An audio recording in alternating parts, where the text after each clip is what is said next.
Hey everybody, it's Professor Snart here.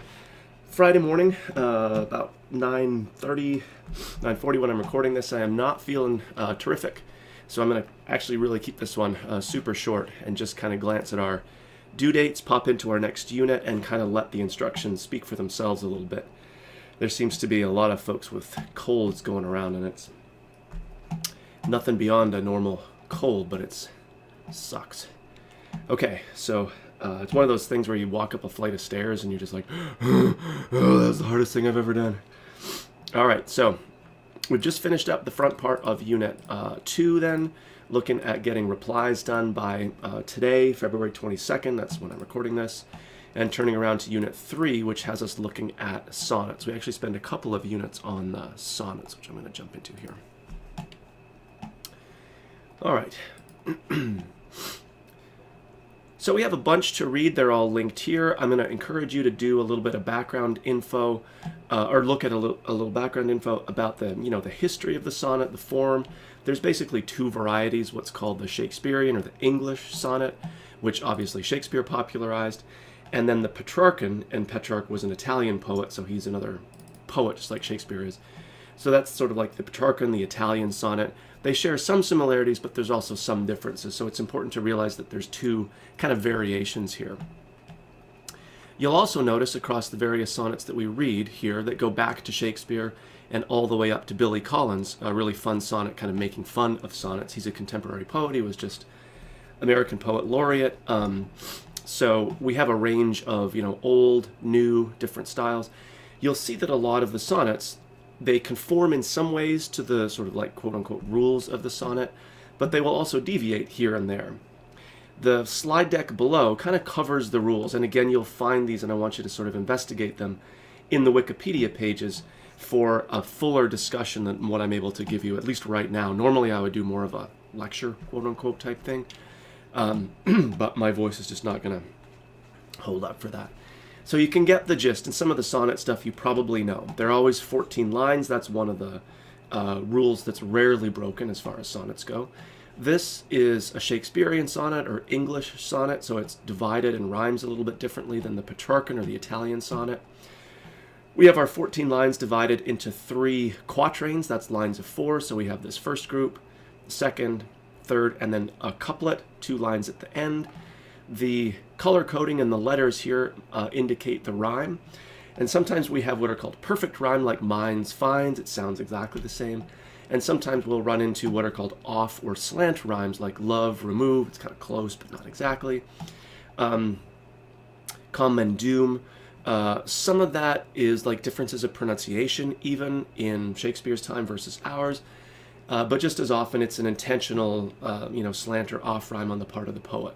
So you can see how within each quatrain we have a kind of back and forth A-B, A-B, but then we switch into the next quatrain, C-D, C-D. So the first and the third, the second and the fourth lines rhyme in each, and then the last 2, proved and loved, again depending on how you pronounce it, potentially a slant or off rhyme or a perfect rhyme. The hardest thing to get, and this is actually what we'll talk about more in our next unit, is the iambic pentameter, which is the rhythmic device that's used, or the metrical device that's used in the sonnet. So the pentameter means that there's 5 units of the iamb, which is a particular combination of stressed and unstressed sounds within a line. So the iamb is that da-da. So it's a soft sound or an unstressed followed by a stressed.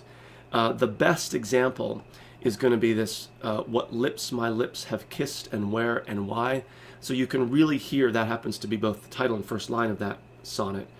You can hear it's like that da da da da da da da da da da. So an unstressed followed by a stressed. And if you count, there's 5 of those across the line, or 5 iambs. So it's important for us to know that vocabulary, and it's easy kind of in theory to understand it. But truthfully, it's much harder to put into practice and keep the poem sounding like natural speech, not like we have to kind of fudge it so it fits the rhythmic device. And you'll see lots of examples, even in Shakespeare's own work, where they deviate a little bit from that metrical rule.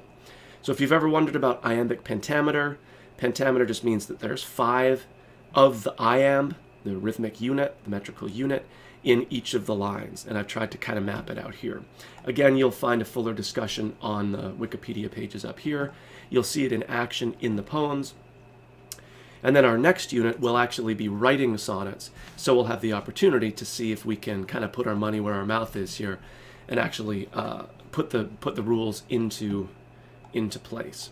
What we're doing here, though, and there's limited description, but hopefully you get the idea, is I just want you to pick one of the sonnets that you found most interesting or that really spoke to you or whatever. There's kind of no wrong reason to choose one of the sonnets.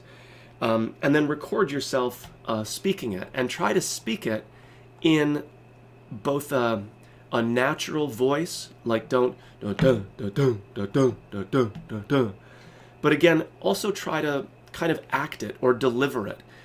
So sonnets are often almost like dramatic pieces, like you can imagine them meaning to be spoken or said out loud. So don't just read the words on the page, even though that's basically what you're doing, but try to really like perform the lines. And so as it explains here, you definitely don't have to be on camera if you don't want to be. You don't have to record yourself.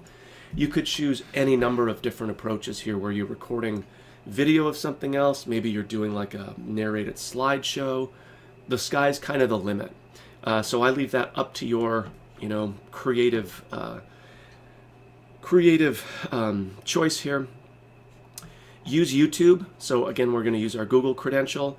That YouTube is a Google product, if you didn't know. So you can sign in. You'll be able to upload a video. I suggest just recording on your phone. Just about everyone's phone will do that these days. If you have tech issues, you can be in touch with me and I can try to help you. Obviously, the earlier you get in touch with me, the better. So we're not trying to scramble at the last minute. And then we're going to build out our portfolio where we're embedding that video or that recording with us speaking the poem or performing the poem in our portfolio page. Again, I sort of walk you through, there's like actually a number of ways of doing this, but I'll walk you through a basic way. Just to remind, there's settings within YouTube where you can unlist your video, you can turn off comments. So if you're worried about it being out there on the web, technically it is, but it's not really findable. So I wouldn't really worry about that. Again, if you have serious concerns along those lines, you can always be in touch with me and we can figure out some other approach maybe. And then, I'm going to ask that once people have updated their portfolio, you're posting your URL to this discussion board, jump in, listen to or watch a bunch of other of your classmates' posts. In my experience doing this assignment, people get really, really ambitious and creative. It's pretty awesome to see the results here.